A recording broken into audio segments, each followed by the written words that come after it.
Imagine for a moment that you're a city planner, and you're looking at a satellite map of a massive, sprawling metropolis at night. Right. You can see the highways, the structural infrastructure, all the physical connections, and you can see the traffic jams, the activity where people are actually moving around. The functional side of things. Exactly. But imagine if you had absolutely no idea where the power grid was. Like, you don't know where the substations are, you don't know which buildings are guzzling the most electricity, and you have no clue if the grid is stable or if it's about to blow a fuse. I mean, that is a frankly terrifying thought for a city planner, but honestly, it's a painfully accurate description of exactly where neuroscience has been stuck for the last 20 years. We have the maps, but we just don't have the power grid. And that's exactly why we're doing this deep dive today. We're looking at a paper that finally turns the lights on. It's titled Constructing the Human Brain Metabolic Connectome, published in Nature Communications in 2025. And honestly, this feels like a genuine turning point in how we visualize the brain. Oh, absolutely. It really is. We are moving from just studying the roads of the brain to finally studying the fuel. We're mapping the metabolic connectome, but to really grasp what that means, we have to dig into the specific tools they used, because they didn't just take a picture here. They had to listen to the chemistry. So before we get into the heavy results, the actual map, let's establish the baseline, because for you listening, you're probably pretty familiar with the standard toolkit. We've got diffusion MRI, which maps the white matter, the physical cables, and we have fMRI, which tracks blood flow. So why weren't those enough? Because they're proxies, they're indirect. I mean, diffusion MRI tells you where the cables are, sure, but not if they're live. And functional MRI tells you where oxygenated blood is going, which implies activity, but it's a bit like tracking where the pizza delivery trucks go to figure out who's hungry. Right, it doesn't actually tell you what's happening inside the house. Exactly, it's indirect. It doesn't tell you about the actual biochemistry happening inside the cells. It doesn't give you the health of the neurons or the energy reserves or even the waste products. So we are essentially lifting the hood to check the engine oil and the transmission fluid. But how do you actually do that? Because, you can't exactly stick a dipstick into a living human brain. No, thankfully you can't. So the researchers utilized a technology called 1H MRSI, which stands for proton magnetic resonance spectroscopic imaging. Okay, that is a mouthful. Let's break that down word for word, because we really want to unpack every detail here. How is 1H MRSI different from, say, the MRI I get if I tear my ACL? So think of a standard MRI as a camera that is completely obsessed with water. The human body is mostly water, and standard MRI is fantastic at listening to the really loud magnetic signal of water molecules, specifically the protons in that water, which is the 1H part, to build a shape. A tumor, a torn ligament, whatever. But the problem is, water is loud. Its signal is massive compared to everything else. So if you're trying to hear the other chemicals, the metabolites, the water just completely drowns them out. It's like trying to hear a whisper at a heavy metal concert. The water is the band. It's blasting. To do MRSI, you have to use a technique called water suppression. You mathematically and magnetically mute the band so you can hear this faint, delicate conversation happening in the front row. And that conversation is the metabolites. I love that image, muting the band to hear the whisper. So once they suppressed the water, they found a specific conversation happening between 5 distinct chemicals. The paper calls these the primary drivers. And if we want to understand this map, we really have to meet the cast. So who are the Fab Five of brain metabolism? Right. To understand the blueprint, you got to know the players. First up, we have t-SNE, or N-acetyl-aspartate. This is your neuron health metric. It's almost exclusively found inside neurons. So if t-SNE is high, your neurons are robust, they're dense, they're healthy. But if it drops, you're looking at neuronal loss or dysfunction. Okay, so t-SNE is the workforce. If that number is down, the office is basically empty. Got it. What's next? Next is TCR, or total creatine. You probably know this one from the gym or from sports supplements. Oh yeah, the stuff people take to lift heavier weights. The exact same principle. In the brain, creatine is the battery buffer. It maintains ATP levels. It ensures that when a cell needs a sudden, massive burst of energy, the power is actually there. It's the backup generator and the voltage stabilizer all rolled into one. Okay, making sense. Workforce is tNAA, battery is creatine. Who's the third player? GLSX. which is a combination of glutamate and glutamine. Glutamate is the brain's main excitatory neurotransmitter. It's the gas pedal. When you're thinking, when you're processing, acting, you are burning glutamate.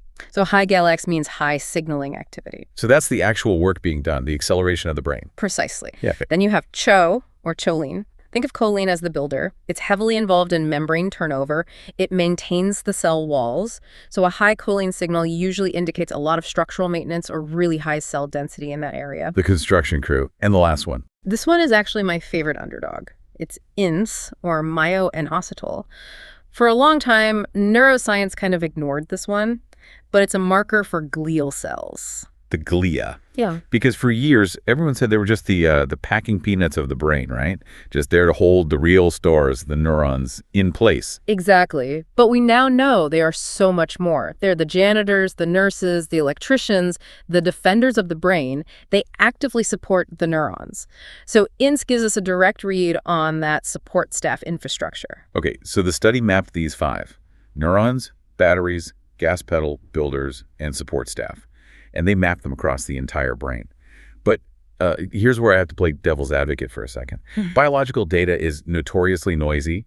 Everyone's brain's a little different. How do they know they aren't just seeing random static and, calling it a map? That is the crucial question, and it's why this paper is so impressive. They used a really rigorous validation method called Monte Carlo uncertainty propagation. Which honestly sounds like a strategy for counting cards in Vegas. Well, it involves heavy probability, so the name fits. Imagine you have a blurry photograph. You think you see a face in the static, but you aren't sure.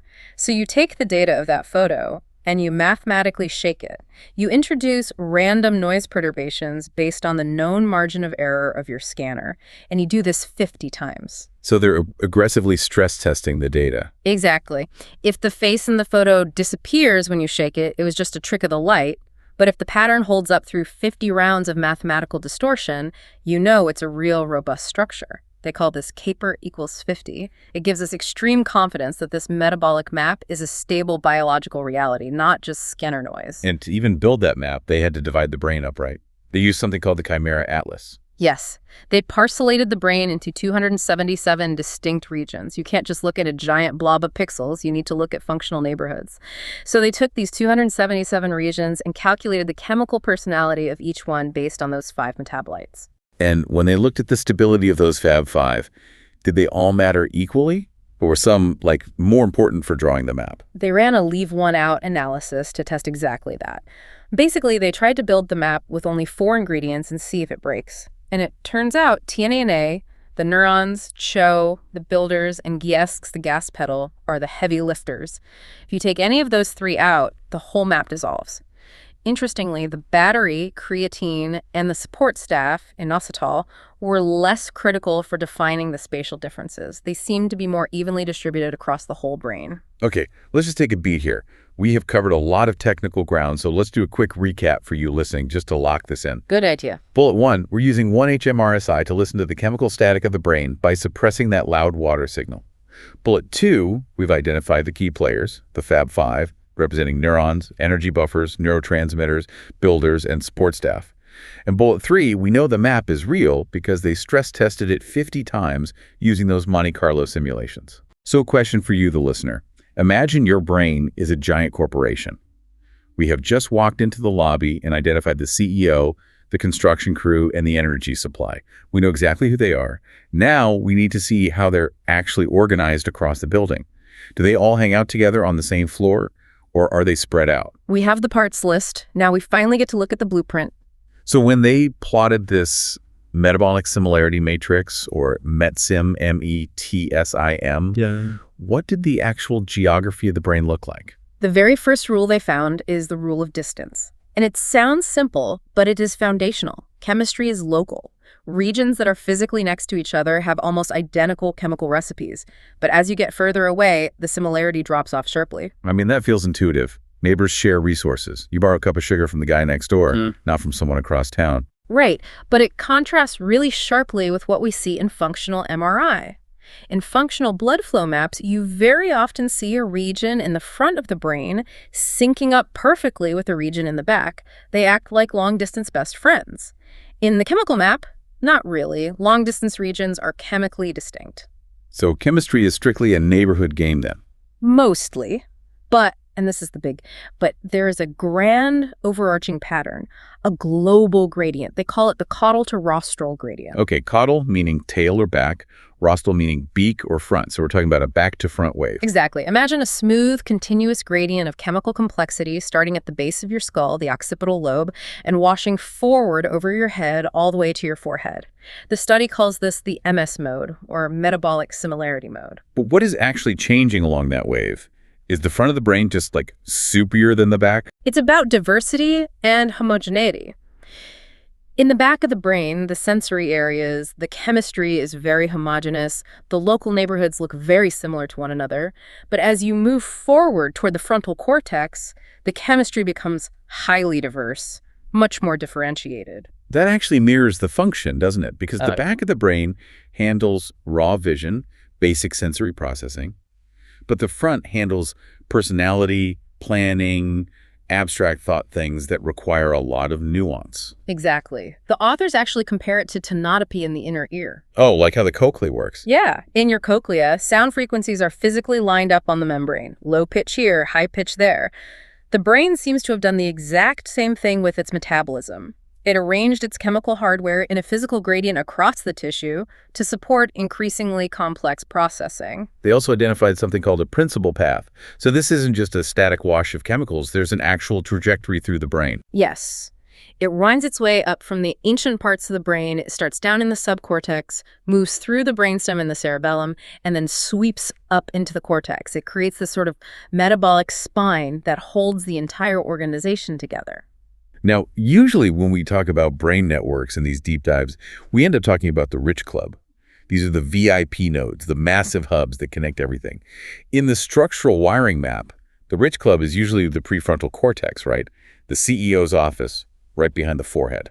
And here is where the metabolic map throws a massive curveball. When they looked for the metabolic rich club, the regions with the most robust, high-energy, high-turnover chemical profiles, they didn't find them in the frontal lobe. They found them in the occipital lobe. The visual cortex. In the back of the head? The back of the head. It turns out the visual system is the metabolic powerhouse of the entire brain. But that seems completely counterintuitive. We tend to think that thinking really hard about a math problem burns most calories. But you're saying just opening our eyes and seeing burns more. Think about the actual data load, though. Your eyes are streaming 2 high-definition, 3-dimensional video feeds in real time, 24/7, with instant color correction, depth perception, and motion tracking. That is an enormous computational load. It is the server room of the brain. The thinking parts in the front are complex, sure, but the sensing parts in the back are the heavy lifters in terms of raw energy and chemical turnover. Wow. That completely flips the script on the whole hierarchy of the brain. We always think of the frontal lobe as the boss, but chemically, the visual cortex is eating the biggest lunch. It really highlights that computational complexity and metabolic cost are not the same thing at all. Okay, let's pause for another quick recap, because this visual is vital. Go for it. So bullet 1, metabolism follows a smooth back-to-front gradient, caudal to rostral. Bullet 2, neighbors are chemically similar, but distant regions are diverse. And bullet 3, the rich club of metabolic hubs, the really high-energy consumers, is concentrated in the back of the brain, in the visual cortex. Perfect summary. So for you listening, I want you to actually visualize this for a second. Close your eyes if you aren't driving. Imagine a wave of energy and chemical complexity washing from the base of your skull up over the back of your head and settling right behind your eyes. That is the actual chemical flow of your brain. But here is the major plot twist of the paper. You would naturally assume that this new chemical map matches the old wiring map, right? Like, if 2 regions are wired together with a massive, thick bundle of white matter nerves, they should obviously have the same chemistry. Well, yeah, logic would absolutely dictate that. Yeah. If I build a massive highway between 2 cities, I expect a lot of shared traffic and shared commerce. Logic would be wrong. Wait, they don't match. The paper is incredibly explicit about this. They compared the MetSim, the chemical map, to the structural connectome, the white matter wiring, and the correlation was strikingly weak. In their exact words, metabolic similarity aligns weakly with tractography-based structural connectivity. Okay, you got to explain that to me. If 2 regions are physically wired together with a thick cable of axons, how can they not share a metabolic relationship? Okay, imagine a fiber optic cable connecting a nuclear power plant to a local coffee shop. They are physically connected. Data flows between them perfectly. But the internal chemistry of the nuclear plant, uranium, high-pressure steam, massive turbines, is radically different from the internal chemistry of the coffee shop, which is just roasted beans, hot water, and milk. The connection doesn't dictate the internal state. Oh, that's a great image. So the wiring is purely logistics. It just moves the information. But it doesn't tell the destination what it has to be. Exactly. No. And this finding held up even when they looked at indirect connections, like friends of friends in the network. The metabolic map stands completely alone. It is an independent, hidden dimension of brain organization. But if the chemistry doesn't follow the wiring, what does it follow? It can't just be floating there randomly in the skull. It follows the genes. They compared this metabolic gradient to the transcriptome. That's the map of which genes are turned on and off across different brain regions. And it was a near-perfect match. So the back-to-front chemical gradient aligns with the back-to-front genetic gradient. Yes. And this is the massive aha moment of the whole study. It suggests a fundamental hierarchy. The genes are the operating system.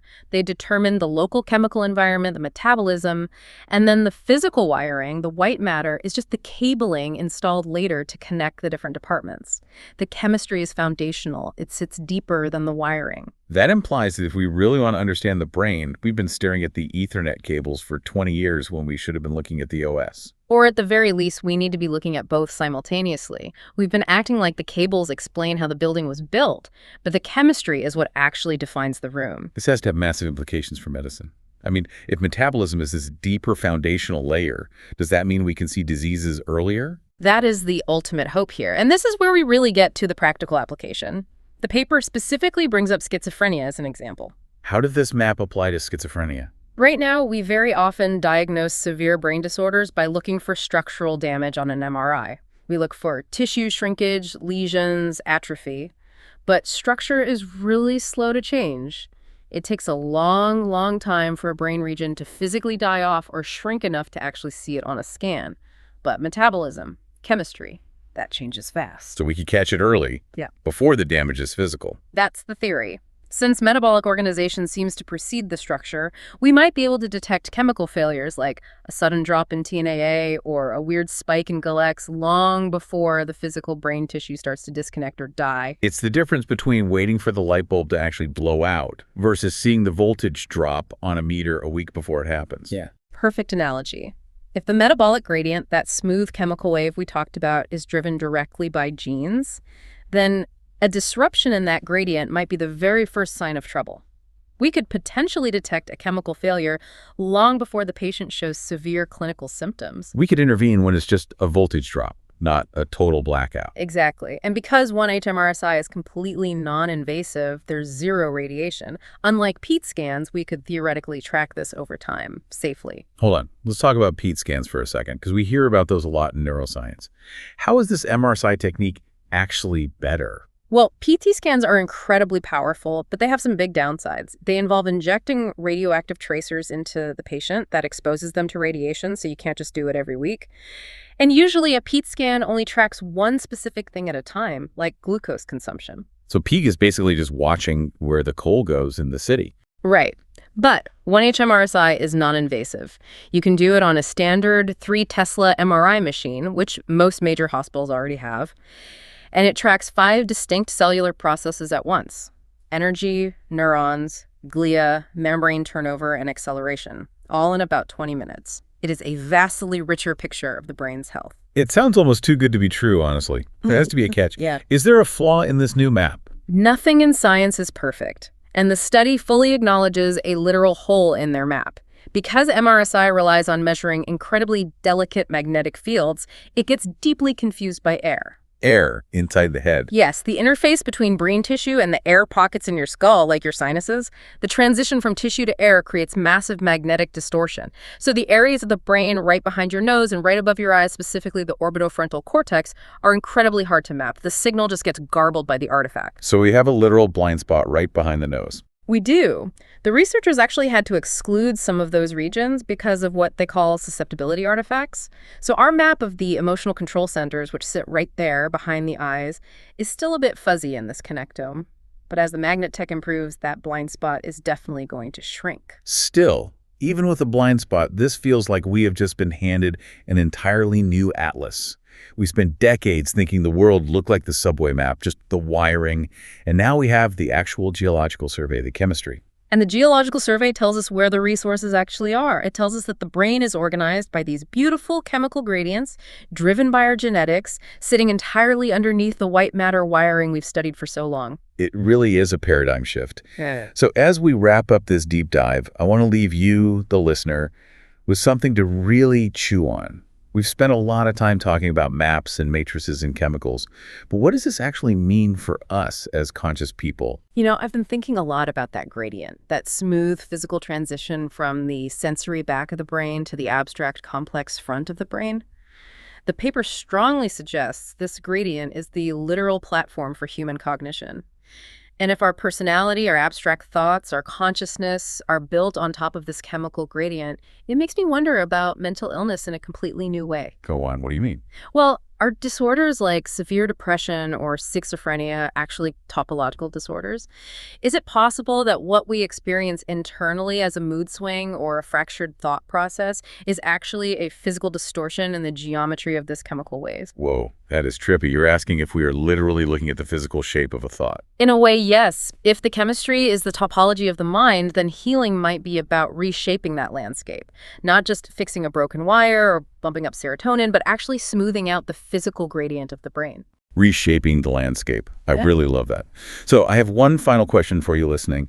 The next time you feel, low energy or scattered or just out of sync, ask yourself, is my battery draining or is my gradient shifting? Because it's not just a feeling anymore. It is a very specific coordinate on your caudal to rostral metabolic map. And now, thanks to this study, we finally have the tools to read it. Thanks for taking this deep dive with us. We'll catch you on the next one. Stay curious.